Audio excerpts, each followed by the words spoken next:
What is the secret to unlocking your full potential? What makes your idols any different than you? How do you become the person you've always wanted to be in life? This is where you get all of your questions answered. My name is Justin Shank, and I sit down with some of the most epic individuals who are changing the world with their actions in business and in life. We discuss how they did it, why they pushed themselves, and more importantly, how they were able to focus on continuous growth to achieve their dreams. Welcome to the Growth Now movement.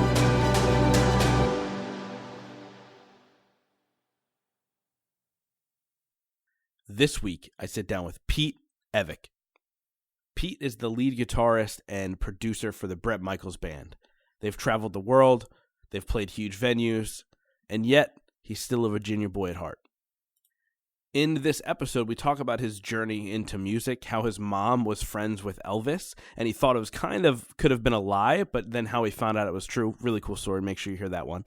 But then we also talk about his journey into entrepreneurship and understanding that music is a business. It can be both a passion and a business. Pete shares some incredible tales and lessons and journeys that he's been through, including one powerful one about goals and what we think success is. This is a really impactful episode, and I know you guys are going to love it. Now, before we get into the episode, I wanted to let you guys know about the Growth Now Mastermind. One thing that I've done in my life is I've invested in coaches, mentors, and groups that have taken me to the next level. And I've been able to collect some of the most amazing people to come and be a part of this mastermind so you guys can level up your life, your relationships, your business, and your impact. So if you're somebody who is ready to do that, go to growthnowmastermind.com, fill out the application, and somebody will be in touch with you to schedule a call so we can do a deep dive to see if this is the right fit for you. Again, growthnowmastermind.com. Now, without further ado, let's get into the episode with Pete Evick. Pete, welcome to the show, man. Thank you so much for having me. This is awesome. Thank you. Yeah, I think this is going to be a really cool conversation. I was introduced through a mutual friend, Sean Douglas. You were just on his show not that long ago, and that's how we kind of got connected.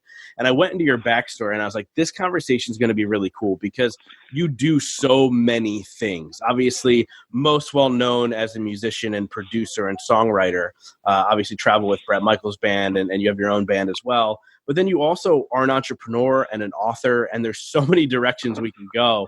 But why don't we start with what you're most well known for? How did you even get into music? And when was that moment where you went, holy shit, this can actually be a full-time thing for me?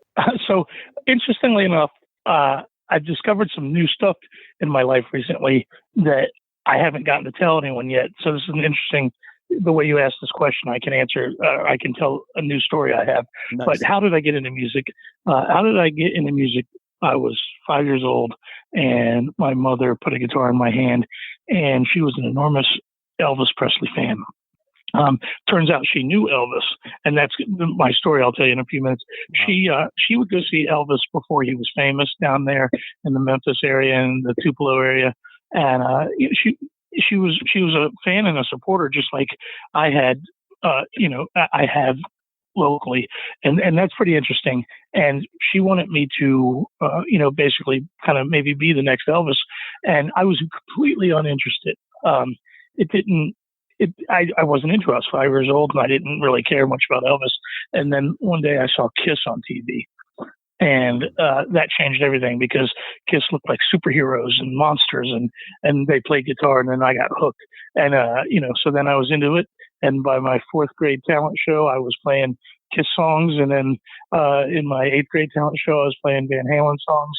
And by my senior year in high school, I was out playing clubs, 4 and 5 nights a week, and doing my homework in these bars, eating hamburgers at the bar, in corners, waiting, eating my dinner, doing my homework, waiting for time to play. And I guess I never questioned it. It was just what I was.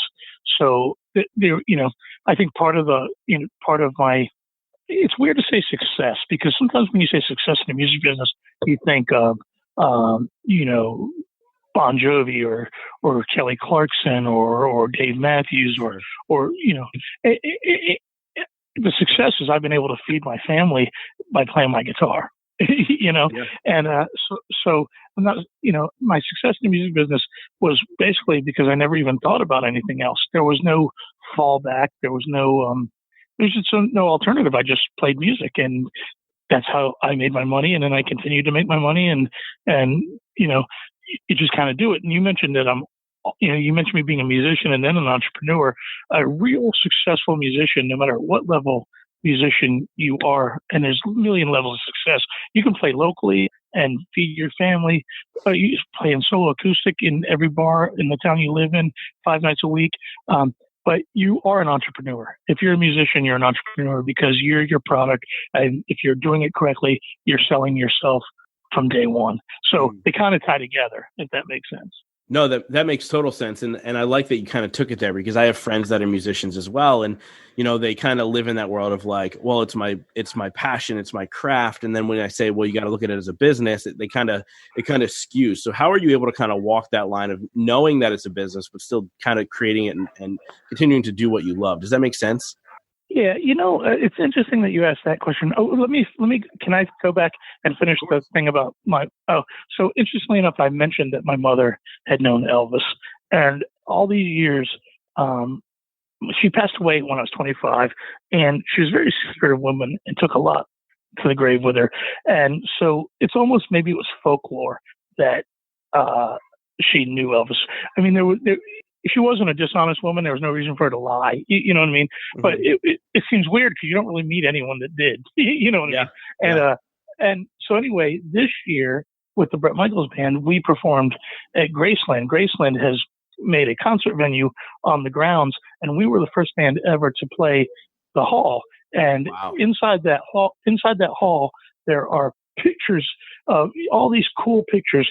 And my mom had always talked about being at the Tupelo State Fair one year when Elvis had played. And you can ask Bret, you can ask anybody in my band. We saw this picture of the Tupelo State Fair, and there she was. My mother was in the picture. Like our heart dropped. Yeah. What did you do? Like, what was your reaction when you saw that? That's insane. It was like I saw a ghost. In fact, telling you right now, my arm hair stood up on my arm. I wasn't sure it was really her, so I started texting the picture to all my family members. And, there was one member of my family that was like, I don't know if that's her. Everyone else was unanimous that it was her. And then my drummer in the Bret Michaels Band, who has been with me for, we've been friends for 30 years. I didn't tell him. I just said, come look at this picture. I said, look at this woman. And then the hair on his arm stood up. He knew it was her right away. And then Bret's daughter, who never met my mother, I showed her the picture. I said, what do you think about this woman? And she goes, is that your mother? And she'd never even heard anything about Elvis. Like, she didn't know that she knew. I'd never spoke to her about any of this. So she just looked at the picture and realized it looked enough like me. She was, so that was pretty neat moment. And it just relates to your story of why I started. And I haven't been able to tell that story yet. So that was pretty cool. Dude, that's such a cool moment, because I can relate on the first part of the level. My mom passed away when I was 29, and if I were ever to see something like that pop up, like, it's kind of a cool like smile and nod. You know what I mean? Yeah, absolutely.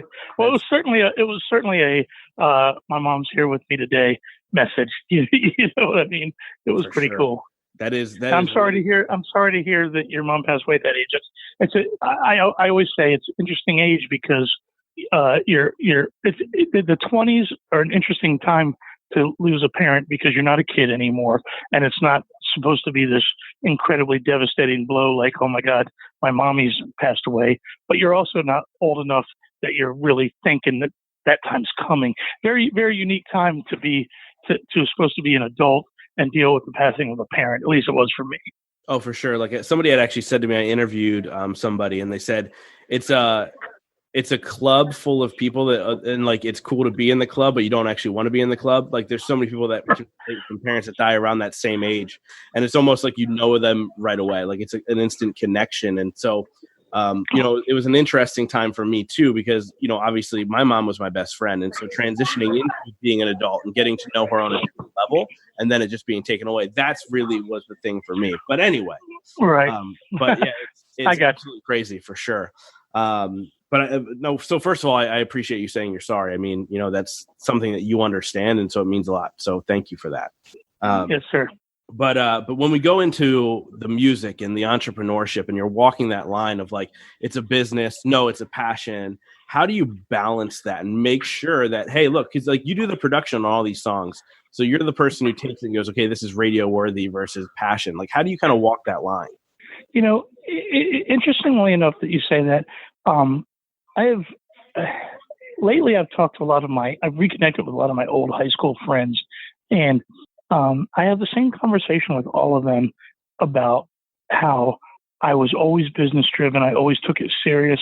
They always tell me this version of me that I didn't know existed, if that makes sense. Like from the outside looking in, they saw me as treating it as a business when I don't remember doing that at that point. I was still, in my brain, I was still young and hungry and stupid and just doing everything I could. I guess I just was doing it. I'd love to say that there was something different. Maybe it's in my blood. I don't know. The fun of it and the passion of it to me was taking it serious, if that makes sense. That was part of the passion was, I would go and watch other bands, and instead of being entertained, I would watch everything they did. I would watch, how did they walk in the room? How did they sit on their chairs if they were acoustic artists? How did they put the guitar around their neck? I watched from the minute they walked in the room to the minute they left, not just the cool show, and watched what all happens. And I watched them get paid, and I watched the managers talk to the artist. And I think it was a perception, and it embedded into my brain. And I don't ever feel like I ever learned it. I just became it, if that makes sense. No, for sure. That totally makes sense, because it's funny because I kind of almost did the same thing before I got into podcasting, and I have my own live event and stuff like that.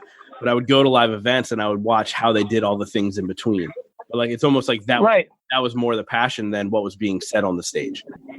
Right, exactly. So I don't have an exact answer, but I do know that I also didn't drink a drop of alcohol till my 25th birthday, and I've never done any drugs or anything like that. And so I saw the bar world through sober eyes, which is different than most people. I was playing those clubs again when I was 17 years old, and I was scared to drink because I didn't want to get the clubs in trouble. I didn't want to get them shut down. And by the time I turned 21, it was just my life. I was already accustomed to being around the alcohol and not drinking it. And, but I saw the world through sober eyes. So not saying that most people don't, but you get where I'm going, right? I didn't. For sure. I had a much clearer vision than the rest of the guys that were partying and just caring about, not to knock anyone, but caring about what chick they might go home with that night or what drug they were going to do after the show. That was not me. So I just had a different focus.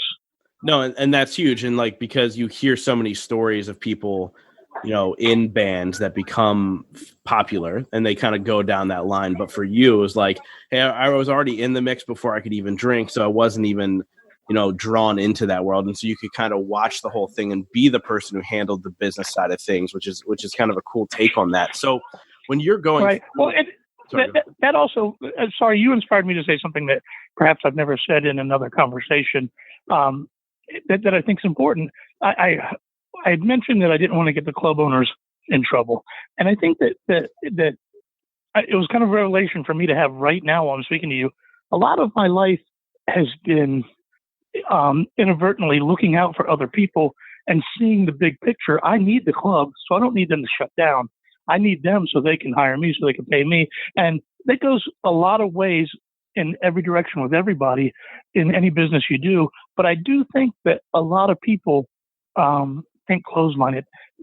I think there's a lot of innocently selfish people that have no idea they're selfish. They were raised a certain way, and maybe it's not even bad. Selfish isn't bad, I guess. But I think a lot of my luck and success has been, I've always seen the big picture of community, and we all have to succeed together. And I think that's been helpful to me, if that makes any sense to you. No, that's huge, man. Like I live in that world too. I'm a big give unconditionally and don't expect anything in return, but know that in the end of the day, it'll all come and reciprocate back. But in reverse, kind of like right. what you're saying, if you deteriorate a relationship, if you do something wrong, then it's going to come back and bite you in the ass either way. Right. it finds a way back to you. Always. I wanted to touch on, and I know your book's a couple of years old at this point, but I wanted to touch on your book because I looked at the synopsis on Amazon, and I love what you talked about. And the title of the book's The Moments That Make Us. And you talk about how it's the moments that we didn't think were the good thing that become the good thing, if that makes sense. So where did you get that from? Where did you learn that from? So the book was originally supposed to be written about my divorce and my fear of what was going to happen to my children. The entire thing was inspired. The original book title, was Kids Are Resilient, but What About the Adults We Become? Very long title, but I thought it was this poetic thing because while I was going through the therapy through my divorce, all I could think about was my children and what was going to happen to them. And adults always say kids are resilient. They always say that. Like I started to get angry at hearing that. It's like a go-to phrase. And so I started to think, yeah, kids are resilient. I thought I was a normal kid, and then as an adult, in hindsight, we're all broken, we're all messed up. My parents didn't divorce, but I still had a pretty strange childhood, and so kids aren't resilient. So that's what the book was supposed to be about. So then I sat down and I started writing. And all of a sudden, everything I was writing was about moments that happened to me in my childhood. And I was recalling them, and I just started realizing I didn't even know that moment happened. And I've carried it with me my entire life. So then it became a neat thing that, I wanted to find all those moments. And there's hundreds of them in everyone's life that you don't even realize. You could have turned left instead of turned right, and your entire life changed. And so that's kind of, the book started out as something else. And as I was writing it, I was inspired to understand and start tracking down. It became fun to think of the most defining moments in my life. And that's how it kind of became what it was. No, and I love that because it's all about what are we learning from those moments instead of how, these define us. But at the same time, once you realize them, you can work through them and then find the reasoning behind that. What do you think your big moment was when you were kind of writing through this book and you were like, holy shit, I didn't know this actually happened to me? What was your big one? I think that one of the first moments I talk about, there was the moment where I saw that comedian Stephen Wright on TV. And forgive me for asking, you haven't read through the book yet, right? I have not yet, no. But like I said, I just saw it, but I'm going to be grabbing it for sure. So there's this moment in the book where I talk about a comedian whose name is Stephen Wright from the 70s and 80s. I imagine he's still around today, but he's very. Do you know who he is? I don't. Okay, he's very, very plain talking, like he talks very monotone, and his jokes are more statements, very, very dull, stated revelations, so to speak. Mm-hmm. And I wasn't a fan of his, and I really didn't care. For some reason, it was just on TV. And I remember he turned his head sideways, and he said, sometimes you have to look at the world like this. Mm-hmm. And when he said that, he turned his head sideways. And it wasn't even a joke. It was just a statement that look at the world from a different point of view. Mm. And that single moment was everything. And it wasn't like, it wasn't like I was listening to my favorite band or watching my favorite TV show. The interesting thing about it was I didn't really care about this guy. I wasn't looking for the moment. I wasn't in the moment to be inspired. It came to me. You know what I'm saying? It came to me.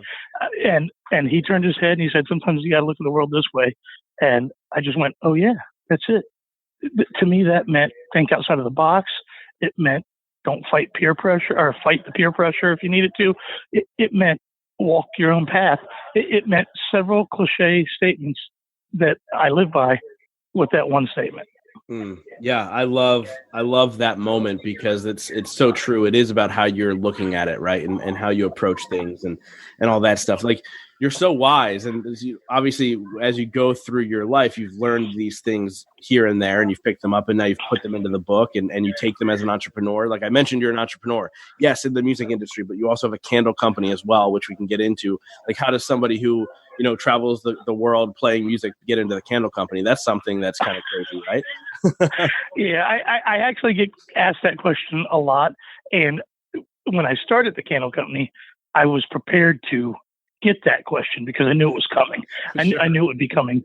you know, and the truth of the matter is, the short version of that story is I'd been on the road for 9 solid months this one particular year. I think I'd been home twice, and my marriage had split up, and my house was not as it wasn't filled with other people anymore. It was just me in my house, other than when I had my kids.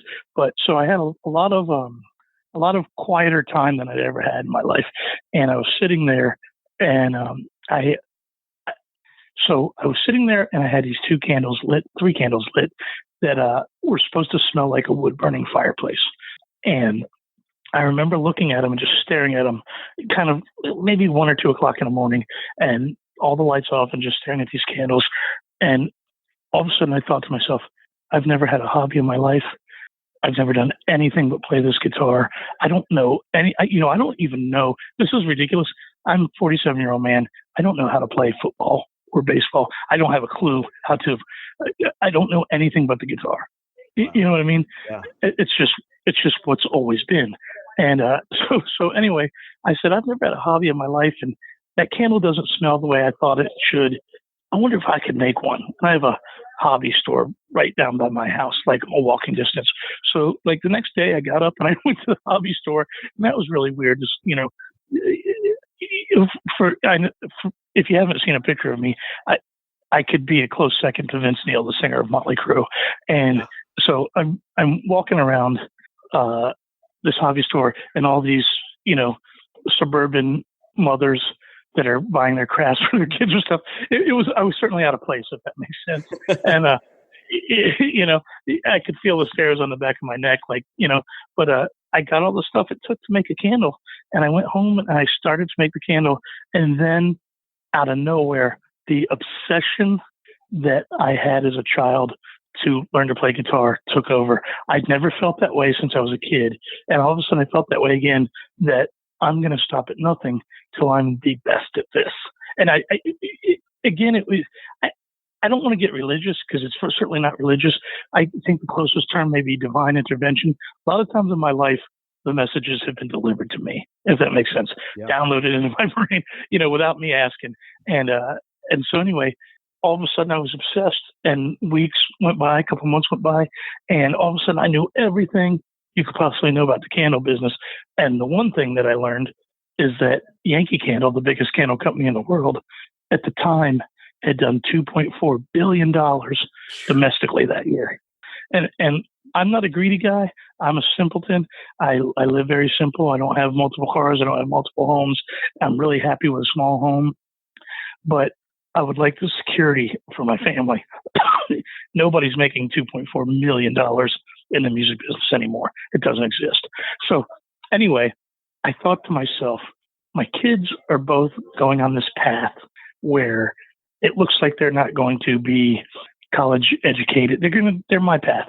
They're workers. They're passionate.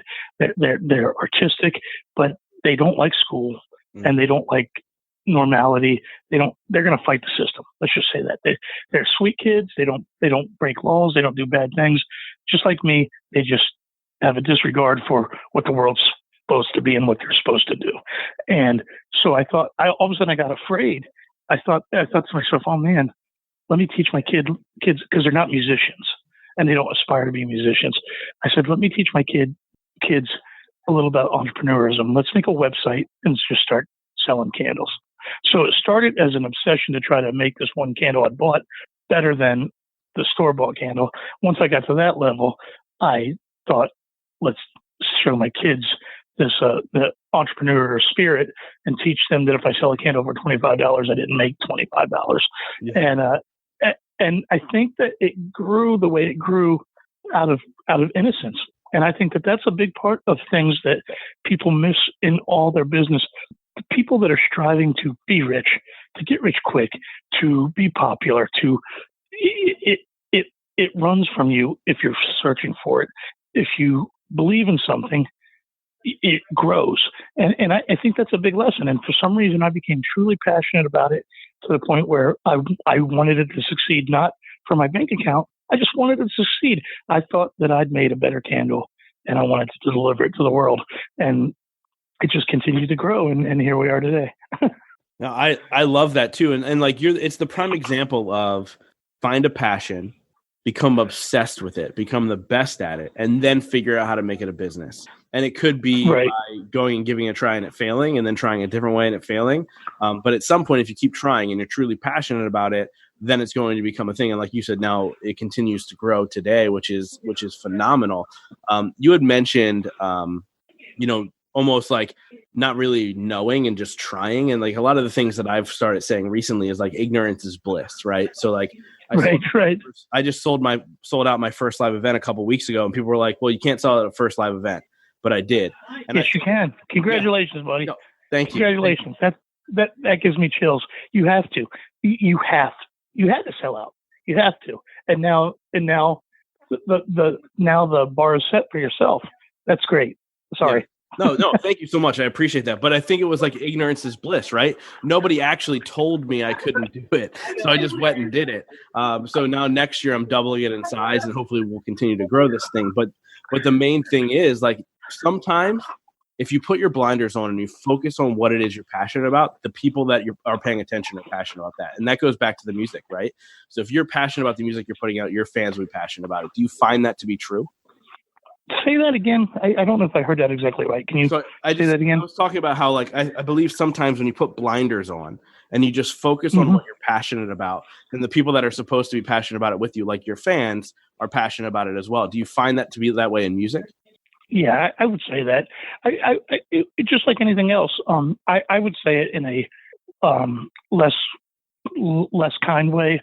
Is people can smell the fakes, especially this day and age. If you're doing anything to succeed, whether it's music or any business, the information's out there to find out that you're a fake if you're not. So if you're not passionate about it, get out of the way and let someone it is have that space. Yeah, I love that, man. So the really cool part about this show is I get the opportunity to talk to some incredible people, some very successful people, and obviously you fall in line with that. So my question for you is, what's your definition of success, and what are 3 things you do every single day to ensure that success for yourself? Success has changed over the years for me. When I was a kid, success was I just want to play the local concert hall. In Virginia, we have a place called Nissan Pavilion. Now it's called Jiffy Lube Live, but it's the 30,000 seat outdoor concert amphitheater, not a bar, not a club, not, you know what I'm saying? And to me as a kid, success was that, because that's where Van Halen played and that's where Kiss played. And so if I was there, I had succeeded. Does that make sense? Totally. So at first it was very immature, dream driven goals. Sure. And I'll never forget the first time I ever played Jiffy Lube Live. I walked off the stage and I wasn't full. So and I this is a long conversation. So I hope you just, if you want to switch subjects, stop me. But no, I love it's interesting that on point. You're asking me a lot of questions. You're asking me a lot of questions that I actually had different answers to just a year ago. Life evolves. So I have different answers to this right now,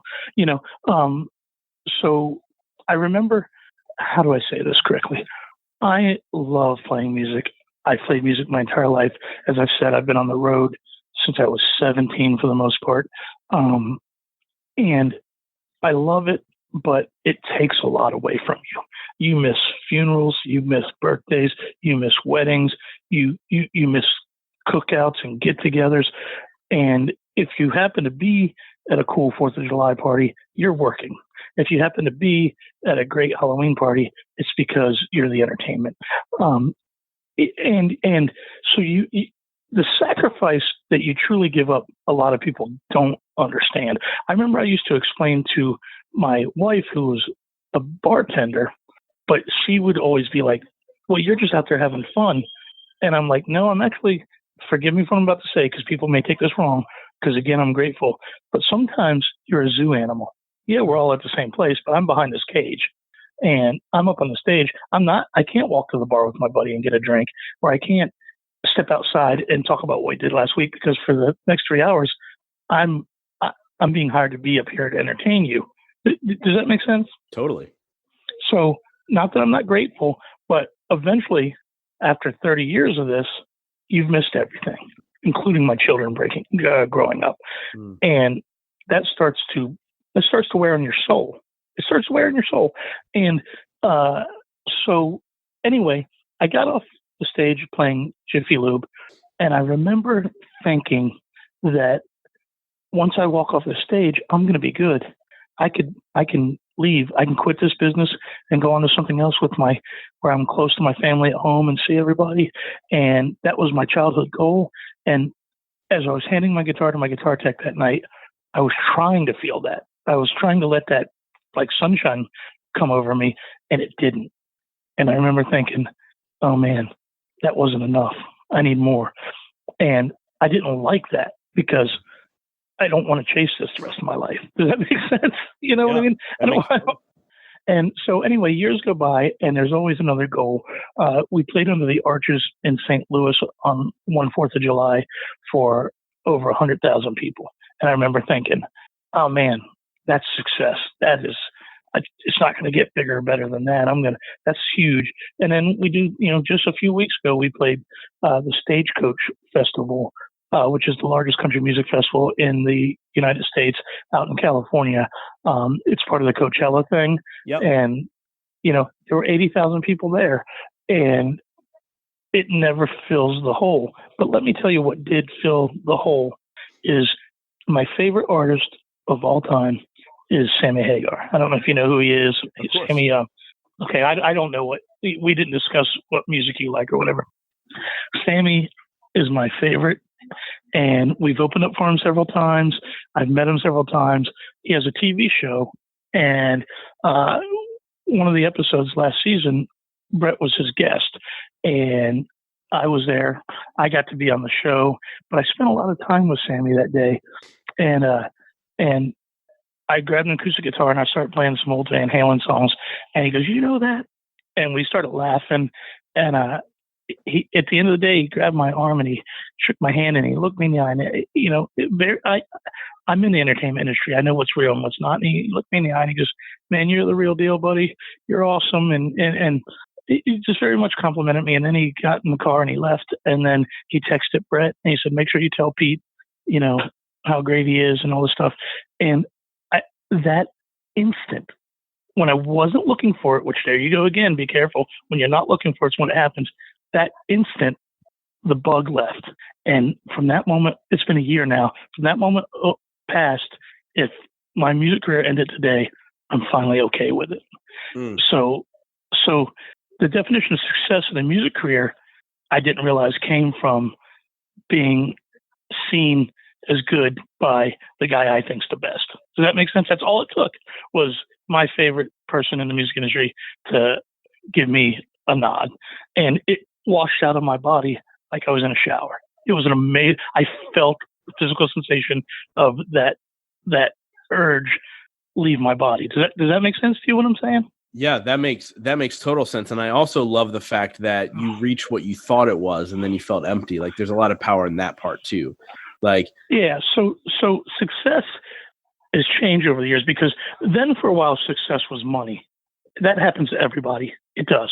Yeah. You it's part of the machine we live in. And then I realized no matter how much money I have, same thing. I'm going to want some more money. That's not success. In fact, that's evil. That's evil. It's an accepted evil that we can't get away from because we can't survive without it. But it is not success.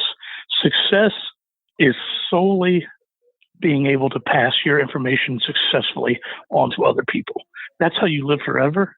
That's how you better the world. Success is having a story powerful enough that you can change someone else's life the way your life was changed. And hopefully it's your own children that you can do that too. But if not, success is passing the positive on to make the world better. Man, I love that. And you're so on point with all that. Like, I can't tell you how much what you're saying today is resonating with me and just how true, it really, really is. And I just appreciate you sharing those stories and sharing your experiences, because obviously what you are doing is you are passing it on. You're passing it on not only Trying. to kids with the candles, you're passing it on through this podcast interview and all the other times you get interviewed. It's a great opportunity for you to be able to do that. And I think that's why you're here today. So just thank you so much, man. That's amazing. Well, thank you. It's funny you say that's why I'm here today. I've become a firm believer that everybody meets each other for a reason. Today isn't just, oh, who am I going to interview today from your end? And it's not, who am I going to talk to today from my end? The world is changing and these connections are for something else. I'm not sure what it is yet, but I'm very aware that every person I come in contact is for a reason. I think that's what you're saying too today, Without a doubt, man. I've connected with some of the most incredible people because of this show, and I've become friends with a lot of them, and I think that in a lot of these relationships, I still don't know where they're going, but there's a reason for it, and we'll figure it out. And right, absolutely, who we can help. Yeah. I love every second of this conversation. So, like I said earlier, I wrap up every single episode with 5 rapid fire questions. But before we get there, how do people get a hold of you? Where do they find your music, your candles, and anything about you? Where do they go? You know what? The social media places are the best. There's on Facebook, there's official Pete Evick that is where you can find all my business type of stuff. Instagram is just Pete_Evick.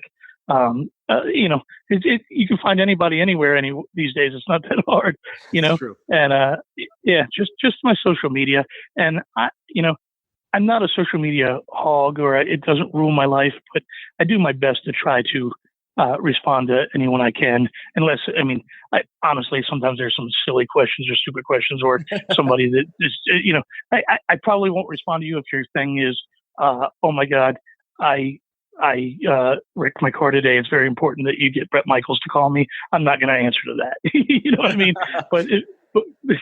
But I certainly will answer anybody that reaches out to me in different social media platforms. Awesome, man. So we'll get to the 5 rapid fire questions. Some are fun, some are serious. I just ask you this. Answer within 1 word or at the most 1 sentence. Are you ready? Yep. All right. So the first one is, what is 1 song that you wish you wrote? Let's stop. Tell me the rules again. Just answer within 1 word or at the most 1 sentence. That's it. Okay. So, try again. Yeah. So what is 1 song that you wish you wrote that you did not? Right Now from Van Halen. Great song. Absolutely great song. What is 1 trait in a friend that's non-negotiable? Loyalty. Awesome. If you could have dinner with 1 person, living or dead, who would it be?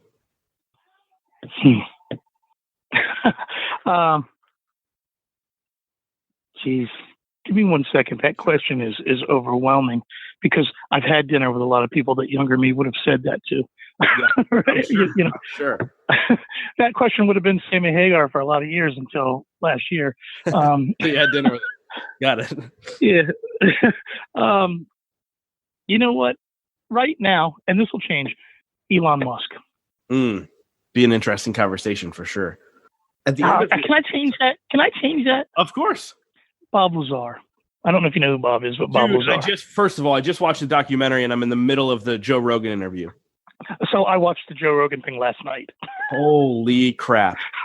I watched the documentary. I saw it the night it came out. Oh my. It's that world has been an overwhelming part of my life since my childhood. So it's very important to me. And now that Bob has come out of hiding, he would be who I would have dinner with. Yeah, that it would so far, and it's weird. So I won't go into this when we're recording, but all this weird stuff about aliens recently happened in my life. I didn't meet any of them. I haven't seen them. None of that. But like they kept popping up, and then this interview came up, and I was like, "What is this all about?" Then I watched the documentary, and I'm only halfway through the interview. But yeah, crazy stuff. Yeah. Anyway, I digress. At the end of your life, if you could only be remembered for 1 sentence, what would that be? Being a good father. Love it. And obviously this podcast is called the Growth Now Movement. So I wrap up every single episode with this 1 question. And that is, in your life, what has been your biggest moment of growth? Biggest moment of growth. Biggest moment of growth. Is this a 1-word answer again? Or no, you can go as long as you want on this one. So, the phrase "in death brings life" sometimes. I did not believe in divorce. I did not want the divorce. I've come to learn now that it was necessary and probably the best thing. I fought terribly, vindictively, evilly. I did everything wrong in the name of doing things right to try to save my family. I probably made it worse instead of better. But through the breakup of my family was how I learned to be a better father and how I embraced my children. And I took the reins and went with that full force, which I wasn't being a great father before the divorce. So the moment of growth was the splitting up of my family, which actually made my family more important and closer to me. Pete, this conversation was fascinating. I feel like we could talk for another hour, but I want to be respectful of your time. Just thank you so much, man, for taking the time out and sharing your wisdom. Yeah, man, you're incredible, dude. Hopefully we can stay in touch. No, man, in all honesty, you're incredible. And I do want to keep going. I could do this all day long, and I have questions to ask you and stuff too. So thank you so much. And maybe we do stay in touch, and I'd love to talk to you after you're finished the Joe Rogan interview, man. For sure, man. I appreciate it. Thank you so much. Thank you guys so much for being a part of the Growth Now movement. This is how you can really help me out. If you guys enjoyed this episode, please share it out on Facebook, Instagram, Twitter, all that fun stuff. And let's grow this movement to epic heights. And it's all going to be because of you guys. Thank you so much. And we'll see you next week.